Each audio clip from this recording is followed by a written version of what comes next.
Hello, this is Bernard Guest here again for Hummingbird Model Products with a new how to use the Hummingbird Jim Jones style Balsa Stripper video. So first, just some items of interest with regards to the stripper itself. We use a little piece of strip balsa to point. So you can see here that this is the new version of the stripper. It's a little bit narrower in width here. Just makes it a bit easier to hold on to with smaller hands. I've got big giant hands, so the first versions were a little bit larger, but they still work fine. The other change here is that instead of having the two knobs that I had in the past, I found that that's not really necessary. So we've just got one screw for alignment and seating, and a second screw here. This is a brass thumb screw for actually tightening the plate, this mid plate here, and setting it into position.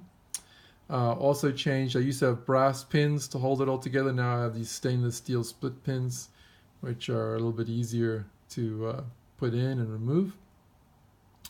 What else? The last thing is you can just barely see it here. There's a little slot.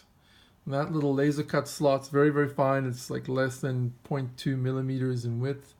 And that seats this number 11 scalpel blade, which sets into that slot, which makes it very easy to pull the blade clamp off, pop the old blade out, and break off a new blade tip and stick it in there.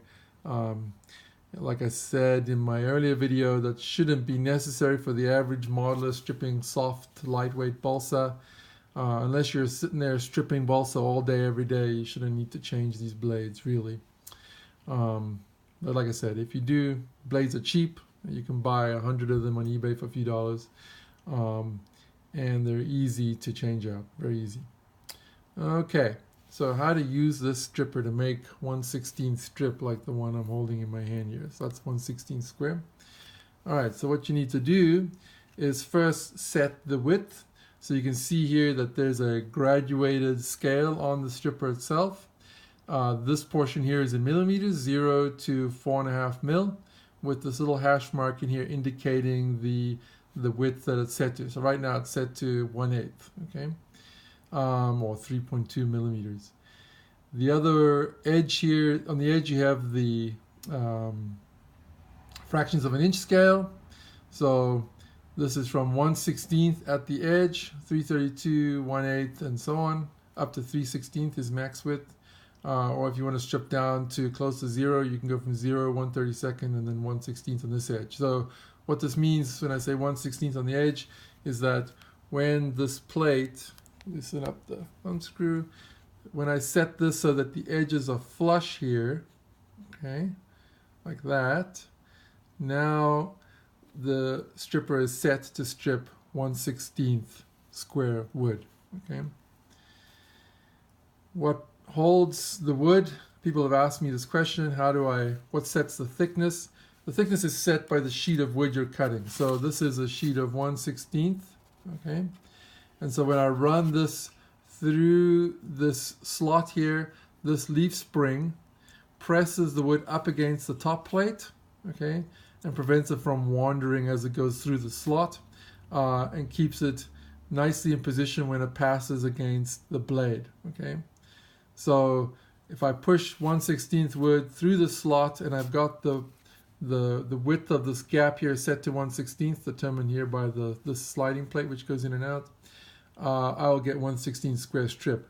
If I pull this out, the width of that slot opens up, and so then I can get a wider strip, but it'll still be 1/16 thick. So I can get, like, for example, 3/32 by 1/16, or 1/8 by 1/16, and so on. Okay. All right, so I'm just gonna actually use the stripper now. So the way this works is you make short strokes. Take a nice, you want to make sure that your edge is nice and straight already, right? So if you've got ratty, worn out old balsa with wandering edges, you might want to just straight edge off the sheet to make it nice and straight. Also, you want to try to make sure that the grain is actually running parallel to your edge, okay? Otherwise the grain is going to wander off your strip. That's not desperately critical, but it makes for slightly better quality strips. So all I do now to strip this, I can seat this against the blade. The wood is actually being held in place by the leaf spring here, okay? So I'm not holding the wood with my other hand.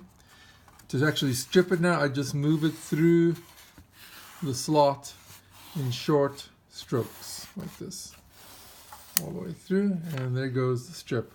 Okay, you notice that the strips will come out a little bit curved. Okay, that's because the leaf spring has compressed the wood. All you have to do to straighten it is just stroke your hand along it. The strip just broke as I pulled on it. It was probably a fracture in the sheet. Sometimes that happens. Oh, actually, this is, you can see that these are little burns in here. This is a sheet that was a failed laser cut, so it's partially cut by my laser cutter. So yeah, if your strips come out curved, it's because of the pressure being exerted on the wood at this leaf spring blade interface here. You just run your finger along it and you can basically stroke the curve out and make it nice and straight again. Okay, so that's how to use a balsa stripper. You know, like I said, you can strip sheets up to 1/8 in thickness, and you can adjust the width all the way out to 3/16. All right. Please let me know if you have any questions. Thanks.